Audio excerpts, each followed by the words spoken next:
Hi, everybody. Hello. Don and I are here to give you some ideas, some tips. And boy, are you gonna enjoy them. You're gonna love them all. Yep. We've had a love affair with Mario Maker since the original came out. Yep. But boy, I'm loving 2. Yes. And on that Switch, it's so nice. You can do it wherever you want. Nothing like it. The power of creativity on the go. But sometimes you might find yourself scratching the old noodle, wondering what to do next. Well, we've got these tips for you. This is Easy Allies Top 10 Mario Maker 2 tips. Number 10! First tip, theme. If you're stuck, don't know what to do, try thinking about a fun theme. Like maybe Mario's on a boat in the ocean, or he's on the moon, or you need to save a bunch of centipedes in the forest. Whatever you think would be a fun theme, start there and work towards it. Don, do you like themes on your levels?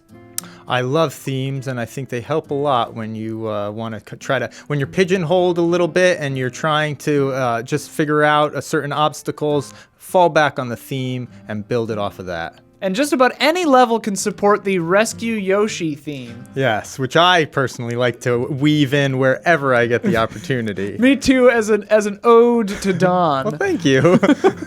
Number 9! For our next tip, once you've picked a theme, that's all well and good, but you may find that you want to differentiate some areas of your course and make them somewhat unique. So I suggest using the semi-solid platforms as a sort of wallpaper in the background. Now don't forget to hide all the seams so that you don't break the immersion, but I find if you select the semi-solid platform and you change some of the design options on that, you'll find a way of creating all sorts of various rooms or caves or whatever it may be that will stand out a little bit from your chosen background. Number 8! Have you ever been playing Mario Maker 2 at a social gathering or barbecue and suddenly noticed that maybe your niece and nephews are sort of satelliting around your ankles? Have you ever been on a bus and noticed a man just strangely staring at you as you play your Switch?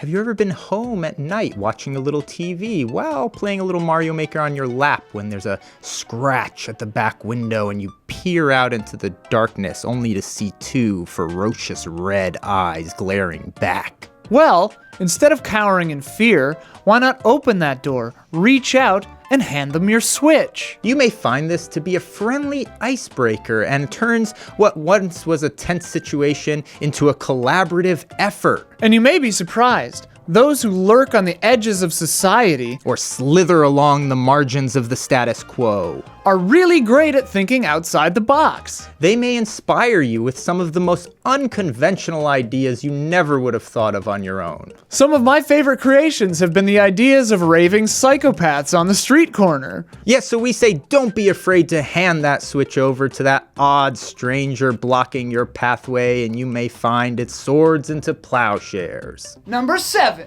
For our next tip, when you find yourself at a cocktail party or high tea, don't give in to the temptation to share all your ideas for your as of yet uncreated levels.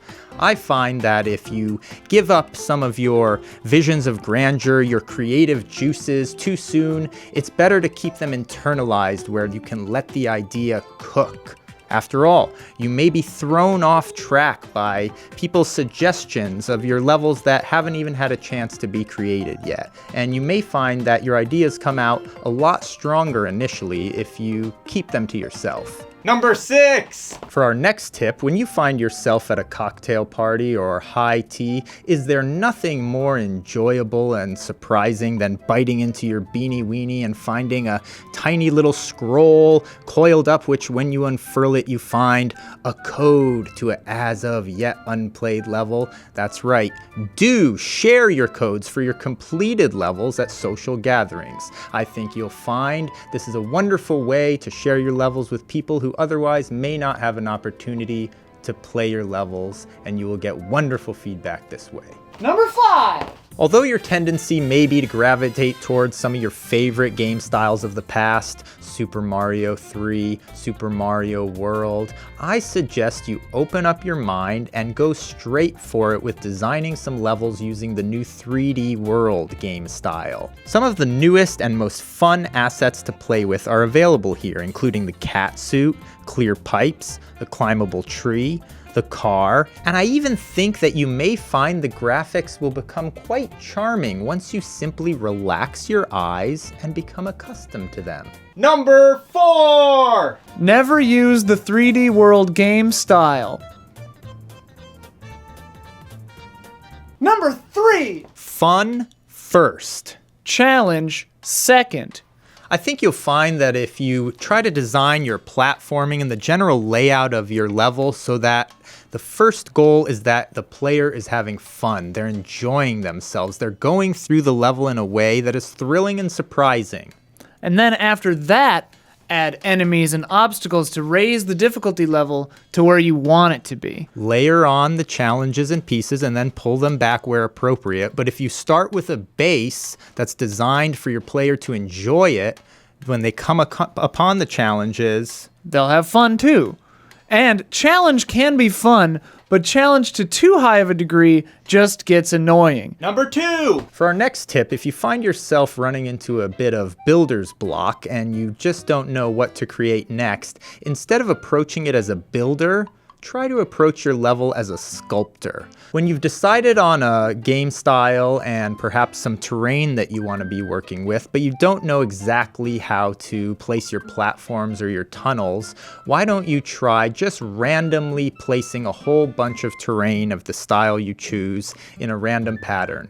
Then zoom out using the copy and paste tools along with the multi-grab function and just sort of make an abstract painting of the building blocks. From there, instead of building block by block to create your level, try whittling away and removing blocks. This is a really neat way to create pathways and obstacles that just wouldn't have occurred to you before. Number 1! And our final Super Mario Maker 2 tip: just start.